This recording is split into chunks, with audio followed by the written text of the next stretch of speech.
8 സീറ്റുകൾ വന്നിട്ടില്ല. 24 സീറ്റുകൾ കൂടുതലാണ്. 24 സീറ്റുകളിൽ കൂടുതൽ NDA ഇപ്പോഴും ലീഡ് ചെയ്യുകയാണ്. NDA തന്നെ ഇപ്പോഴത്തെ ട്രെൻഡ് അനുസരിച്ച് BJP ആണ് കൂടുതൽ സീറ്റുകൾ, 30 സീറ്റുകൾ, JDU 29 സീറ്റുകൾ. മറുവശത്ത് ഇന്ത്യ സഖ്യത്തിൽ 44-ൽ കൂടുതൽ സീറ്റുകൾ ലീഡ് ചെയ്യുന്ന 20, അതായത് ആകെ മൊത്തം ലീഡ് നോക്കുകയാണെങ്കിൽ ഒറ്റ പാർട്ടി എന്ന രീതിയിൽ BJP ആണ് കൂടുതൽ സീറ്റുകൾ ലീഡ്, 30 സീറ്റുകളിൽ.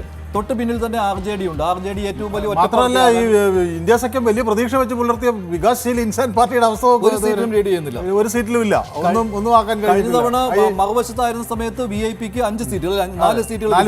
ഇൻക്ലൂസീവ് പാർട്ടിയും കാര്യമായി ഒന്നും നേടിയിട്ടില്ല. അവര് രണ്ട് പ്രതീക്ഷ വെച്ച് പുലർത്തിയ സഖ്യം നോക്കുമ്പോൾ ടാലിയിൽ ഡബിൾ ഫിഗറിലേക്ക് കോൺഗ്രസ് പോലും ഇതുവരെ എത്തിയിട്ടില്ല. RJD-യുടെ ഒറ്റയ്ക്കുള്ള ഒരു മുന്നേറ്റമാണ് ഇന്ത്യ സഖ്യത്തിൽ കാണുന്നത്. അത് തന്നെയാണ് ഇന്ത്യ സഖ്യം മഹാസഖ്യത്തിന്റെ ഒരു പ്രശ്നമായി നിൽക്കുന്നത്. താരതമ്യേന ഇടതു പാർട്ടികളെ അനുമോദിക്കേണ്ടത് കേട്ടോ. അവരവരുടെ ആ ശക്തി കേന്ദ്രങ്ങൾ അവർ നിലനിർത്തുന്നുണ്ട്.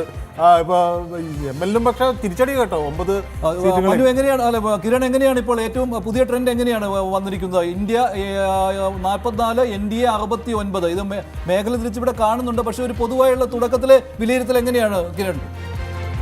NDA 69 സീറ്റ്, 71 സീറ്റുകളിലാണ് നിലവിൽ ലീഡ് ചെയ്യുന്നത്. മഹാഗഡ്ബന്ധൻ 44 സീറ്റുകളിലാണ്. ഏകദേശം മഹാഗഡ്ബന്ധനേക്കാൾ ഇരട്ടി സീറ്റുകളിലോളം ഇപ്പോൾ ലീഡ് ചെയ്യുന്നുണ്ട്. ഇപ്പോഴും ഇലക്ട്രോണിക്സ് വോട്ടിംഗ് യന്ത്രത്തിലെ വോട്ടുകൾ എണ്ണി തുടങ്ങിയിട്ടില്ല എന്ന് ആലോചിക്കണം. ഇത് പോസ്റ്റൽ വോട്ടുകളാണ് എണ്ണുന്നത്. പോസ്റ്റൽ വോട്ട് സ്വാഭാവികമായും അവിടുത്തെ ഉദ്യോഗസ്ഥരാണ് നിയമിക്കുന്നത്.